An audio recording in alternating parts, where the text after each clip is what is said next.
Welcome back, everybody. Here today, second Cabral HouseCall of the weekend. Thanks, as always, for joining me. If you'd like to check out today's community questions, see what people wrote in with, head on over to stevencabral.com/2816. While you're there, of course, please do pick up your free copy of The Rain Barrel Effect if you haven't already. If you have, do feel free to send one to another individual. We would love to get them a copy of that. Again, I pay for the book. I just ask for you to pay for shipping. And if there is any profits made, which is typically only from Amazon, 100% of all profit is donated to charity from that book. So please do, again, share the word, share what we're trying to get out there as to how to help people heal. All right. You're here for the questions. I'm here for the questions. Let's dive right in, see what the community is asking in terms of all their health, wellness, anti-aging based questions. Of course, I can't provide any medical-based advice, medical treatment plans, medical cures, medical diagnosis, but I can give you a place to get started and to look for the underlying root causes that may be holding you back from getting well in the first place. All right. First question's from Shelly. Shelly says, "Hi, Dr. Ball. I love you and your work." Thank you. Thank you, Shelly. Appreciate that. My question is about my daughter who was diagnosed with juvenile rheumatoid arthritis at the age of 13. She's been on various medications and is currently on Humira to control her symptoms. She has had a positive ANA test and a centromere AB of antibody of 1.4, which is high. Her doctor is concerned about CREST, among other things. She has had myasthenia gravis as serious autoimmune diseases. She tries to be gluten-free and careful with her diet, but as an 18-year-old going to college, I'm concerned. What advice might you have to get this autoimmune nightmare under control? Thank you for all you do. Shelly, happy to help. Keep in mind, I was a 17-year-old, 18-year-old, 19-year-old with an autoimmune issue as well. So I know where you're coming from. I understand. I literally wrote a book dedicated to helping those with serious health conditions and anybody experiencing wellness, health-based with issues. So first recommendation is just to have your daughter and you read a copy of The Rain Barrel Effect. You most likely already have. I get it. I understand that, and appreciate it if that's what you've done already. The next step is to look at what are the underlying root causes. That's the big five. So if you have an autoimmune issue, I always recommend the big five plus the bacteria and parasite stool test. And here's why. Almost every autoimmune condition, 90+%, has some type of gut-based issue involved with it.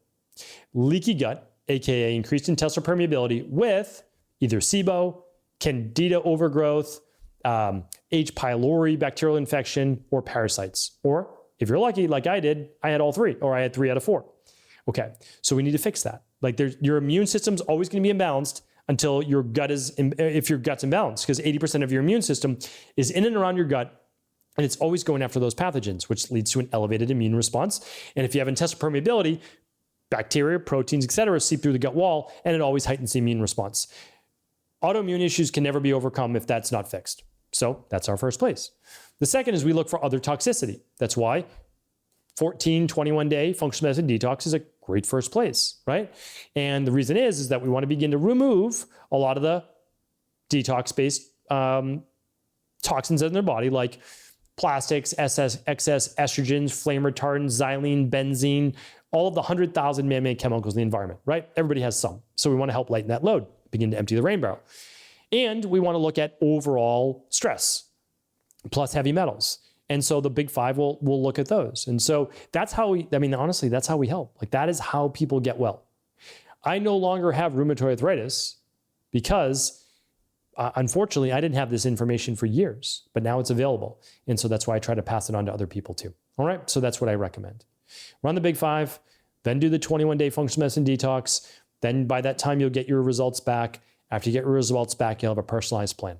All right, and those are all at stevencabral.com/shop. You don't have to work with my team. You can work with anybody you want, but you'll at least find the big five and you'll know what labs to ask for. All right, Lindsay's up next. Hi, Dr. Ball. Thank you for this podcast and all of your knowledge. I have 2 questions for you. I run a body fever most nights. I notice it significantly when I lay down to go to sleep and my partner says I'm literally radiating heat. I suspect my body is trying to fight off something. What do you suggest as a first step? Finding the root causes. And number 2, my heart races and gets faster after meals, whether it be healthy or unhealthy food. Can you help? I can. I'm happy to help with this. Okay, so night sweats at night.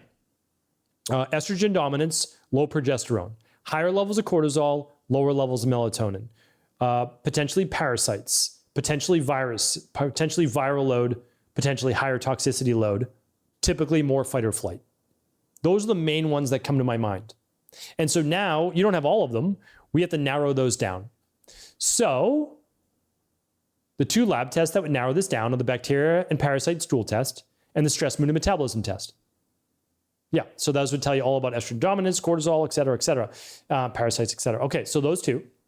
And then number 2, my heart races and gets faster after meals. Okay, 2 parts to this. It happens mainly for 2 reasons. 1, there is a histamine-based reaction to certain foods that you're eating, and they're healthy foods. Cinnamon or spices will cause a histamine reaction, right? If you're someone with more prone to higher histamines or mast cell activation. So there's that.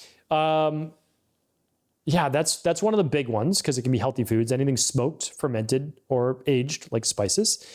And then the second is it could be that your body is in a fight or flight based mode, which might go back to the first part. And when you go to eat, you're supposed to be moving and shifting, and your body knows it, to parasympathetic. And there's this tug of war going on in your body. Some people get it as a norepinephrine push, like a faster heart rate, which again happens with mast cell activation syndrome or high histamines or salicylate sensitivity. Any food-based sensitivity will increase that heart rate because it's basically a somewhat immune and somewhat HPA axis adrenal-based response. But it can be a tug of war. Now, a lot of people get exhausted. They get brain fog after a meal where their body's in fight or flight, and now it's trying to shift to parasympathetic. So I think we need to get a little bit deeper, and that's what I would do. So that's what I would look at specifically. Hopefully that was helpful, at least as a place to get started. Okay. Tiffany's up next. I've listened to your podcast for 10 years. I'm grateful for your passion and knowledge of helping other people. Thank you, Tiffany. Appreciate that. I've only been doing the podcast for 8 years, I think. Let's see, 2016, 2023. Yeah, about 8 years, but I appreciate that. I'll be doing it for 10 years. There's no doubt about that.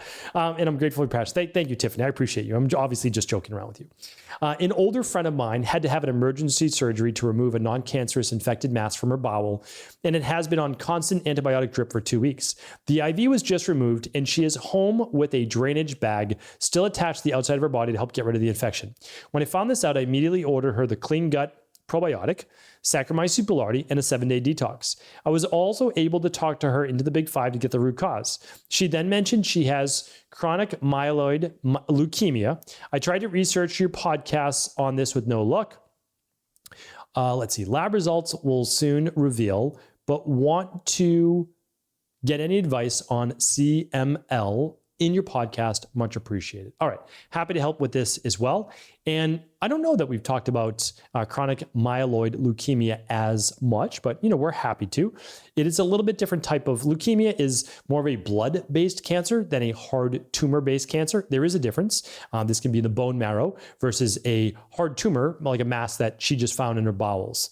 However, when we look at cancers in general, we want to look at the overall human, literally, like the diet, the exercise, the stress reduction, the toxin removal, the rest, the emotional balance, the supplements, and the success mindset. So we honestly look at the whole de-stress protocol. So I keep going back to the rain barrel effect, but I truly believe that people need a basis for how they're going to heal. And then I hope that it's only about 2 months away, but I want to give people a natural health, cancer-based approach that is not meant to be medical advice, but what I might do if I was personally dealing with cancer myself or my family. So I hope that I want to make sure that I really get it as close to perfect as perfect can be. I mean, cancer, as I always said, is the wild card because a lot of people can be doing everything right and they still get cancer, unfortunately, where that isn't the truth with cardiovascular or blood pressure or diabetes or Alzheimer's, the other ones. But unfortunately, we're exposed to so much in our environment, and stress is such a big factor as well that unfortunately it can happen. So you're doing the right things, of course, with the Clean Gut probiotic and the Saccharomyces boulardii, but the Saccharomyces boulardii is also in the Clean Gut, so that's good. I would get the healthy gut support as well. That's the glutamine, the zinc carnosine, the N-acetylglucosamine, the aloe vera, the marshmallow root, all the things that will help with the gut and the antibiotics. And then, of course, wait till she's healed, and then she can, of course, do a detox when she gets her doctor's permission. And yeah, that's basically how I can help you for right now. but I hope to be able to do more in the future. All right. And so stay tuned. I'll, of course, do a podcast on this, of course. All right. Mandy's up next. Hi, Dr. Rawl. I've been following your work and listening to your podcast for years and has truly changed my health for the better. So I'm eternally grateful. Thank you, Mandy. I'm happy to hear that. I have a question about my parents. They're both in their mid-70s, and I want to keep them as healthy as possible. What are some essential supplements that they should definitely be using? They are not doing anything now. They both eat pretty healthy and walk about 20,000 steps a day. Thanks so much for your advice. Well, 20,000 steps a day is amazing. I mean, that's a lot of steps. That's great. Okay. And you should see, I mean, the results and research, I'm sure you've heard of my show, that decreases all-cause mortality by quite a bit. So that's great. So everybody, literally, humans, right? Humans from the age of, let's say, 3, 4 years, 5 years old and up should be doing the daily foundational protocol. So that's the daily nutritional support or the daily activated multi, a daily fruit and vegetable blend, because almost nobody's eating more than like 2 to 3 different fruits and vegetables a day. So it gives you more variety. Let's see. The omega-3, so the daily omega-3 support, the daily probiotic support, and then as you get older, the daily digestive enzymes to help you absorb more of what you eat. And then for most people, you should be taking vitamin D3 along with the balanced zinc for zinc and copper for the immune system, hair, skin, nails, vitality, muscles, etc., and then a little extra vitamin C. So those are the basics. Daily foundational protocol plus the daily immunity protocol. That's what I recommend for almost all humans. Now, anti-aging based products, that's a little bit different. We have a whole longevity based category at stephencabral.com/shop. That'll take you over to Equilife. Click on the supplements, click on longevity, and you'll see all the longevity supplements. The two most popular is called the Advanced Renewal System, and it's Cell Boost, which helps increase mitochondrial energy, which also helps with balancing healthy levels of inflammation, and ATP, energy for the body, and the Inflammasoothe, which helps to balance healthy levels of inflammation as well. So those two work incredibly well together, and the ingredients in them have been shown to decrease biological age. Now, everything else would be custom and specific, whether it's magnesium or the sleep health protocol or the adrenal soothe or the adrenal energy, any of those things they would run the big 5 labs. And if they run the big 5 labs, we can tell them then exactly what it is they need customized for them. All right, so hopefully that's helpful, Mandy. Let's get in one more question today. It's from Erica. Erica says, I have a breast question. I have a doctor's appointment next week, and I know it'll be weeks until you get this, but that's okay. Would love your opinion. We did a lot of hiking in the mountains 2 weeks ago, and I had a backpack on. After the 5th day, at the end of the day, I noticed one breast on the underside look bruised, or the veins were widened and very visible.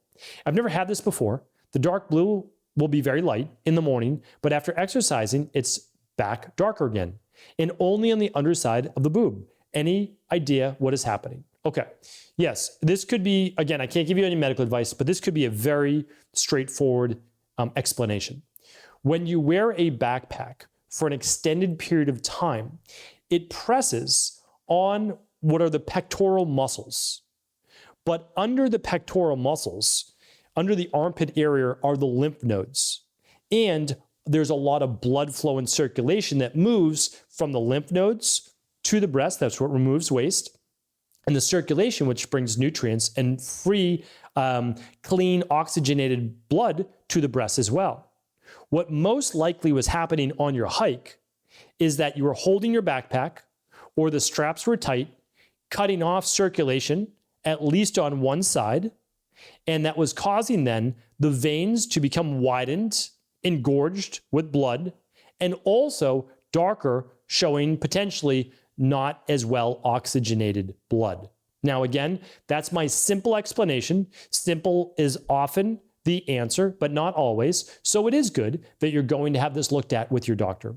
But for the most part, if it went back to normal after a couple days of not backpacking, or you just doing some normal breast massage to get the circulation going with a little castor oil or any type of Ayurvedic based oil, anything like that is totally fine, then it's most likely not something to worry about. And now you know in the future, extended period of time with a backpack could be potentially be an issue, and you might just have to adjust or use a different backpack, or have one with the backpack strap goes across the chest and the waist, so it takes some of the pressure off your chest-based area, and I think that could be helpful. So, the hard thing is I never get to speak with people again after they write these questions in, But I hope that was helpful, Erica. And obviously, feel free to drop me a line on social media as well if this seemed to be the answer to your question.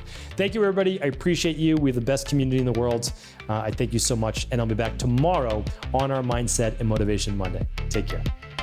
Thanks so much for tuning into today's show. Before you go, don't forget to hit that subscribe button. I want to make sure that you're getting our daily content, not missing out on anything functional medicine, wellness, weight gain, weight loss, anti-aging, living longer, stronger, and all of the most cutting-edge research. And if there's any topics you want to hear, feel free to leave them in the comments below. Take care.